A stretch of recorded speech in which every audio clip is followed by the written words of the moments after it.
Hi, everyone thinks the choke point in AI boom is GPU. It's not. The real benchmark now is power, getting huge amount of electricity from where it is generated to where the AI data center actually sits. That choke point in the wires and substation is quietly becoming the second massive investment theme. If you care about AI, but you also care about where the real money might be, stick around. Today we're tackling this transmission gap, why even approved grid line projects are waiting years to be connected and could get paid to fix the bottleneck in lines. So, how much new grid do we actually need? The IEA estimates the world would need around 80 million kilometers of new or replaced transmission line over the next 30 years, roughly equals to the entire global grid that exists in 2021. If data centers are already facing 2 to 4 years wait just to get fully connected. On paper, the country might have enough generation overall, but the local wires and substations simply cannot move that much power into one location fast enough. That's the transfer crunch.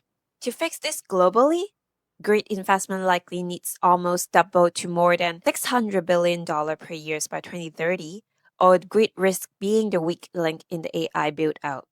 That's exactly where some of the largest, least crowded investment opportunities are starting to open up.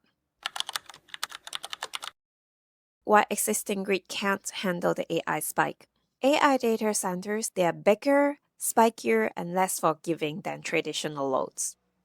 A single AI campus can draw 100 to 200 megawatts of IT load versus roughly 20 to 30 megawatts for a more traditional cloud. Within that campus, GPU cluster can swing 30 to 50% of load within seconds as training jobs move between compute-heavy and communication phases, meaning tens of megawatts can appear and disappear multiple times in just 1 hour. If you add this kind of load directly onto today's grid, which was designed around smoother industrial demand, you get voltage and frequency instability. And in a weak local grid, a sudden 100 megawatt ramp from an AI campus can be enough to trigger outage. So how should we change the grid? You don't just wait. You change the physics of the grid. In simple terms, there are two big solution buckets we'll focus in this video. One is behind the meter, BTM power. Basically means putting generation and storage right next to the data center. Second one is utility scale storage, using batteries and other storage as grid-level shock absorbers to handle AI spikes and volatility. First, behind the meter power.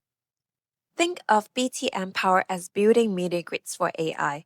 Instead of relying 100% on a single big grid connection, developers pair AI campuses with their own on-site generation plus storage, and then use the grid as a backup or a supplement.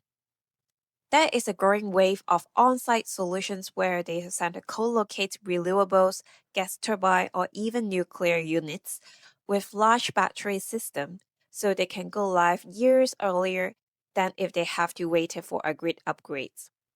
One example, the new Stargate type hyperscale campus in places like Texas, New Mexico are being designed around on-site behind the meter. They are sized to run the campus largely independently from the local grid. The second, utility scale storage. These are grid connected storage assets. The key subcategory here is BESS, Battery Energy Storage System. Grid-scale batteries can be deployed in months, while high-voltage line or large power plants can take 5 or even 10 years to be permitted and built. Lithium-ion is still dominant today, designed to support the wider grid. They charge when power is cheap or abundant, for example, during high wind or solar output, and discharge during peak demand or grid stress, shifting energy over time, but there is a limitation. For very long durations, say days to weeks, it gets very expensive and it raises degradation and safety issue. That's why investors and policymakers are increasingly backing a wider set of long duration storage technologies. So what are the alternatives? There is a mix of solutions across different technology maturity. At the mature end of the spectrum, pump hydro is still the workhorse. It is already commercial and can discharge from roughly 6 to 10 hours.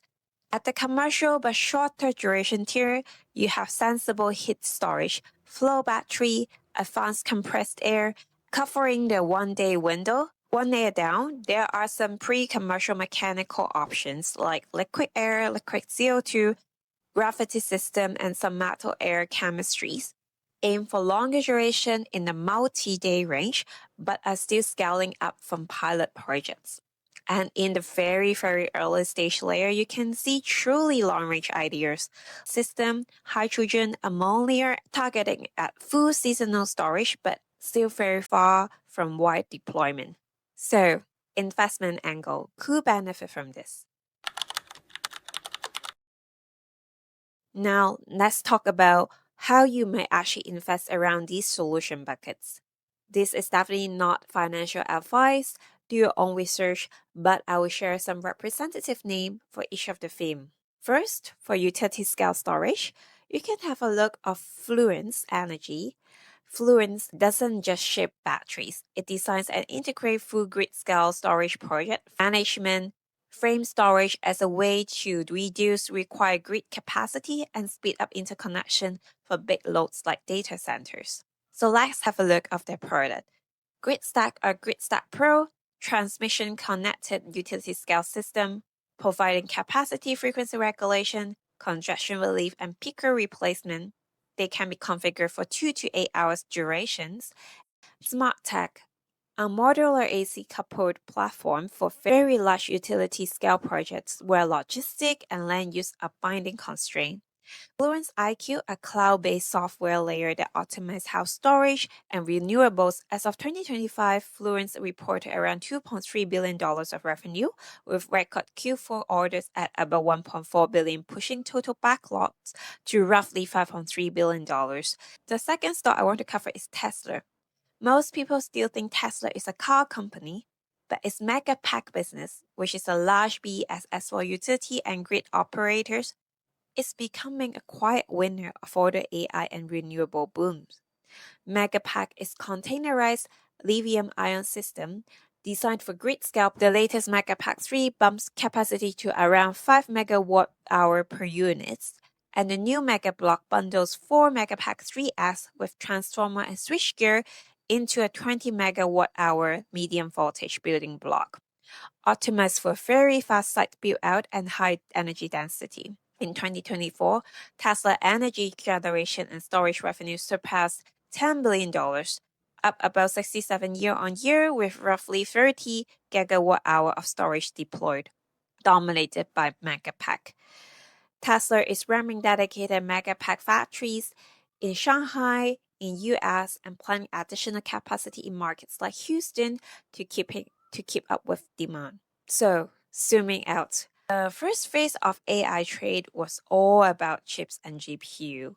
The next phase is, however, probably around power and transmission, how fast you can move power for these AI factories.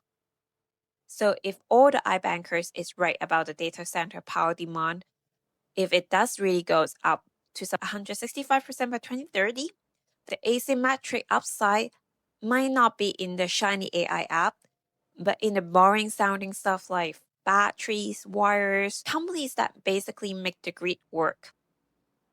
If you found this useful, let me know in the comments which part you would like me to dig deeper into.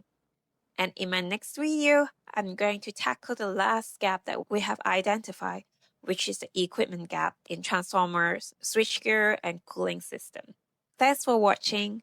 I'll see you next time.